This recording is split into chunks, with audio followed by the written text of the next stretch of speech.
Bonjour tout le monde. Alors, maillot de Palmeiras, hein, maillot de Palmeiras a gagné. Palmeiras, vous savez, l'un des 4 clubs de Sao Paulo avec Corinthians, et puis bien évidemment le Sao Paulo Football Club de Tele Santana, de Rai et tout le tralala. Et le Santos de Pelé autrefois, et après de Robinho, etc.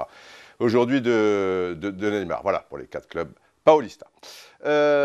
Donc j'ai bien reçu, on avance ensemble hein, pour faire le jeu ensemble, j'ai bien reçu vos remarques très intéressantes. J'en déduis que vaut mieux jouer entre 21h et minuit. Donc je me dis peut-être 21h30, 22h. Hein, si on fait 22h, ça, donnez-moi votre avis. Ça va, 22h, c'est bien.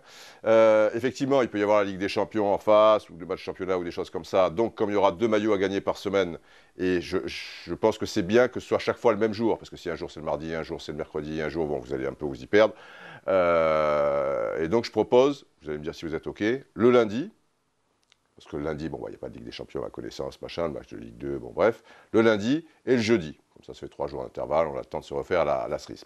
Bon, j'ai bien pigé que vous êtes OK pour que les questions soient effectivement, comme j'avais un petit peu envisagé, d'un certain niveau, même si certains me précisent effectivement que de toute manière, il y a tout sur Internet. Mais, à mon avis, si elles sont trop dures, même si je ne mets pas vos connaissances en doute, hein, mais je vous assure, je vous rassure, elles seraient très dures également pour moi. Hein, c'est pas non plus, même si je pense que je connais pas mal de trucs, mais il y a des choses. Alors, je me dis, si elles sont trop dures, tout le monde va aller chercher sur Internet. Donc le gars qui a une grande connaissance, il n'est pas avantagé et c'est pas juste. Donc on va matcher un petit peu les deux. Et puis je me dis, il y en a certaines qu'on peut ruser et qui sont peut-être plus compliquées à trouver sur Internet. Je prends un exemple. Coupe du Monde 82, de mémoire comme ça, évidemment. Après, je peaufinerai et je serai sûr de mon coup. À un moment, le Brésil va battre la Nouvelle-Zélande 5-2 de mémoire, comme ça et tout, à Malaga. Et l'URSS sensiblement sur le même score. Et contre l'URSS, avec Dassaev dans les buts, tout ça et tout, vous vous souvenez, à un moment, il y a une action qui est sur le côté gauche, enfin vous vous souvenez pour ceux qui l'ont vu, et puis il y a une passe, le long parallèle à la surface de réparation, 1,50 m en dehors de la surface de réparation, si vous voulez. Et il y a un gars, un joueur brésilien, qui laisse passer le ballon entre ses jambes, et derrière, il y a Eder, l'attaquant qui était normalement côté gauche, qui pique son ballon et qui reprend direct. Et là, Dassaev, il est comme ça. Mais si je vous dis, quel est le joueur qui a laissé passer le ballon entre ses jambes?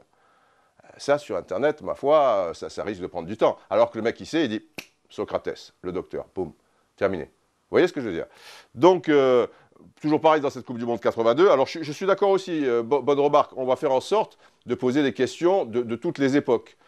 En commençant peut-être dans les années 50-60, quoi. On ne va pas remonter non plus. Enfin, il pourra y avoir une question en 34, genre, quel est le joueur italien qui fait qu'un club prestigieux, le stade de 2 clubs prestigieux porte le nom, Meazza, qui avait gagné la Coupe du Monde en 34, 38. Enfin bon, un truc dans le genre. Vraiment des gros classiques. On ne va pas rentrer sinon dans les détails. Bon, bref. Donc, je disais toujours... Et donc, on fera sur chaque jeu, bah, il y aura environ 5 questions, et ça ne sera pas 5 questions sur les années 80 ou 5 questions sur les années 2000. On va un petit peu panacher comme vous l'avez justement demandé. Mais là, toujours dans cette Coupe du Monde 82. Toujours pareil, pour éviter un peu Internet. Le mec, il sait ou il ne sait pas. On peut dire...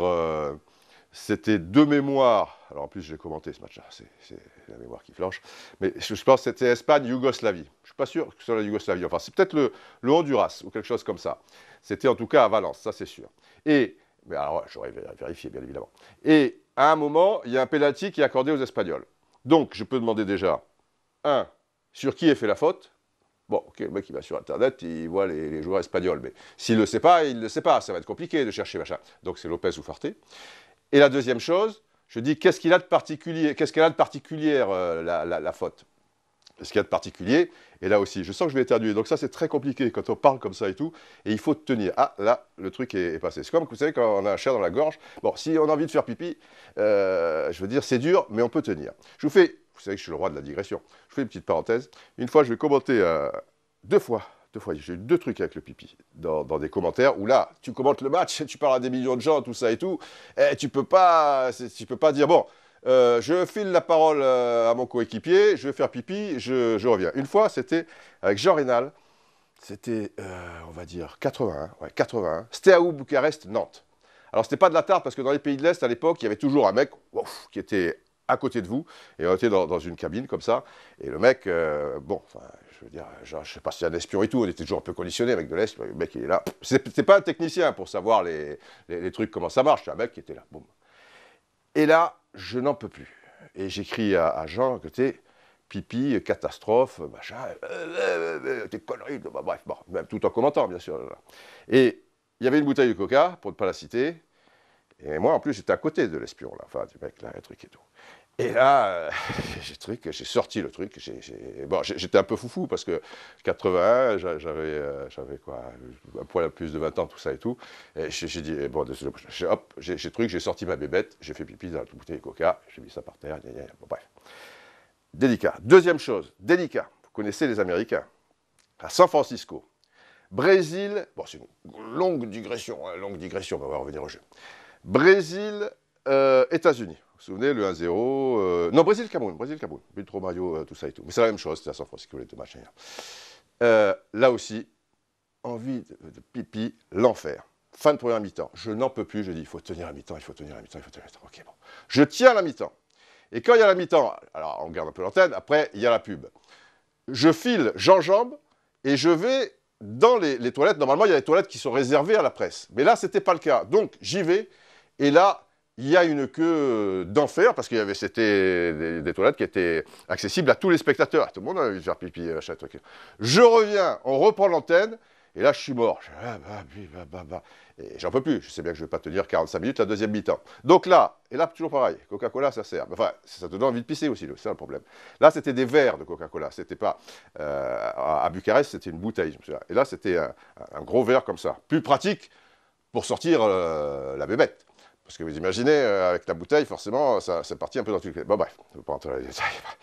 Mais ça, c'est le problème. On parle, mais bon, on a des trucs.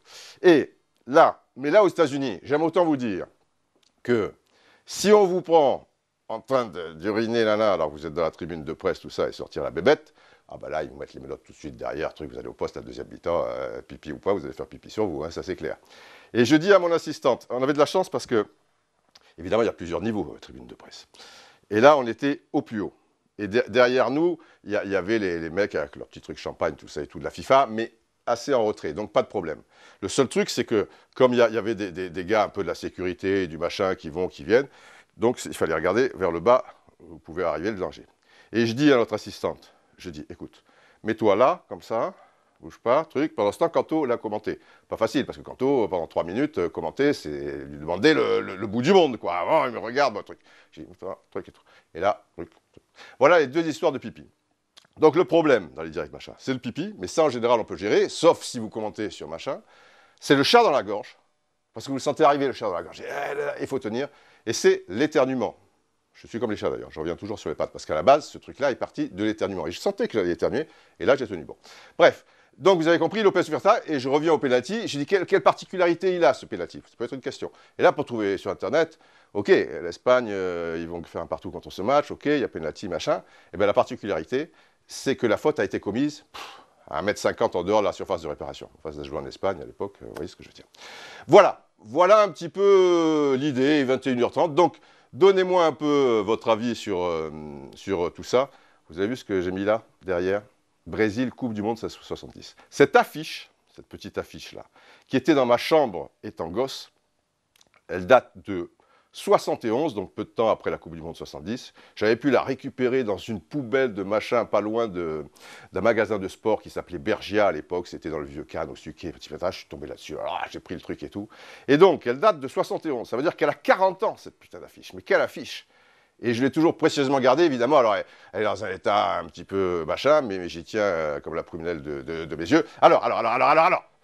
Félix le chat, Kawana Coca. Alors Félix n'est pas le plus grand gardien du monde, hein, on se souvient de Bulboni Senior Filam, enfin. Jair Zino, quel joueur. Le roi, El Rey, Pelé, Rivellino, Clodoaldo, Tostão, Everaldo, Piazza, Gerson, Brito, capitaine, Carlos Alberto. Hein? C'est pas beau ça? C'est pas magnifique? Mais qui je vois là-bas? Tout ça sous les yeux de ma chienne. Je vais vous la présenter si vous ne la connaissez pas. Oh là là, oh là là, oh là là, oh là là, oh là là, oh là là. C'est le capitaine du jeu, Voici Cléopâtre. Cléo, on va faire un jeu, faire gagner des maillots, ça va faire mal. Oh là là, oh là là, oh là là, oh là là.